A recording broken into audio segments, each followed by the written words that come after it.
Bonjour à tous et bienvenue dans ce tutoriel vidéo consacré au mode d'emploi de la configuration gratuite que je mets à disposition pour les utilisateurs d'Audio Fanzine.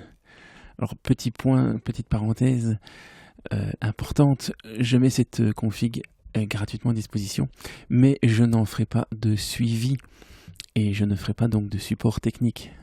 Il est à noter que malgré cette config, le soft reste Reaper, et donc tout ce qui est possible normalement dans Reaper est bien sûr entendu possible avec cette config. Donc si vous avez envie de modifier des choses, eh bien c'est tout à fait possible, vous suivez les procédures standards et vous arriverez au même résultat qu'avec la config de base de Reaper. Libre à vous donc de modifier cette config à vos souhaits, vous n'êtes aucunement limité.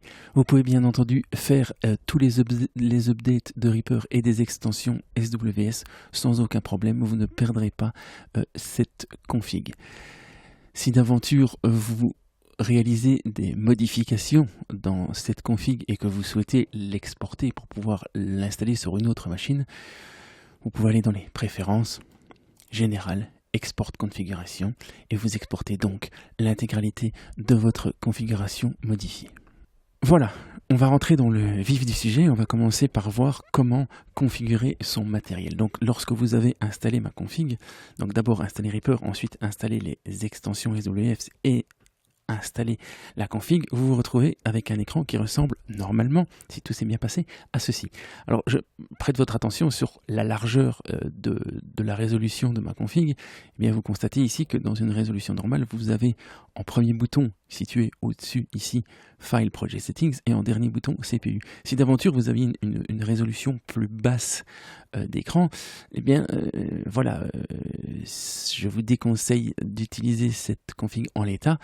Vous pouvez alors donc la modifier et en tout cas dans un premier temps modifier la barre à outils ici supérieure et supprimer éventuellement des boutons qui ne vous seraient pas utiles. Après avoir vu ce didacticiel, vous saurez peut-être que certaines fonctions ne vous sont pas forcément utiles et vous pouvez donc les supprimer. Comment se faire? Vous cliquez droit sur une partie vide de la toolbar, Customize Toolbar, et vous avez alors la liste de toutes les fonctions ici, et il vous suffit de sélectionner celle qui ne vous intéresse pas et de cliquer sur Remove, et ensuite sauver votre toolbar. Comment configurer votre matériel audio? Eh bien, vous allez dans Setup, Préférences, raccourci clavier, CTRL-P. Nous allons donc commencer par configurer notre matériel audio dans Audio Device. Vous choisissez ici votre système audio, ASIO ou ce que vous voulez, suivi du driver de la carte son que vous utilisez. Voilà qui est fait. Vous pouvez ensuite configurer vos modules MIDI dans les MIDI Device. Alors vous avez ici une liste de tous vos périphériques MIDI proposant des entrées MIDI et ici proposant des sorties MIDI. Par défaut, ils sont tous en Disable. Vous pouvez alors cliquer droit pour les mettre en Enable, donc en actif. Alors Enable Input signifie que votre contrôleur MIDI ne sera actif que sur les pistes, donc pour enregistrer du MIDI sur les pistes, et Enable MIDI for Input for Control Message veut dire que votre contrôleur ne sera pas forcément utilisé pour enregistrer des notes MIDI, mais pour contrôler les paramètres de plugin ou les éventuelles actions de la liste de Reaper. En effet, chaque action peut être raccordée à un raccourci clavier classique ou à un contrôleur MIDI.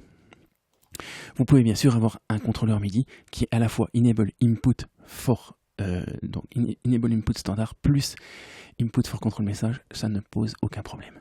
Et pour les sorties, eh bien ici il n'y a pas vraiment beaucoup plus de choix. Vous pouvez donc activer les sorties MIDI disponibles sur votre machine. Autre paramètre, eh bien un peu plus bas dans les plugins VST, eh bien vous pouvez ici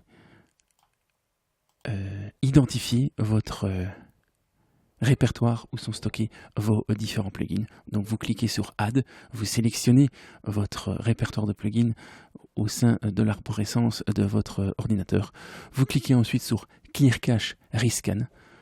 Reaper va réaliser un scan de chacun de votre plugin. Ce scan sera évidemment plus ou moins long suivant la quantité de plugins que vous stockez. Et à la fin du scan, vous cliquez alors ensuite sur OK. Et vos plugins apparaîtront maintenant dans le FX Browser, ici. Tous les plugins que vous disposez sont alors ici, apparaîtront ici dans le FX Browser.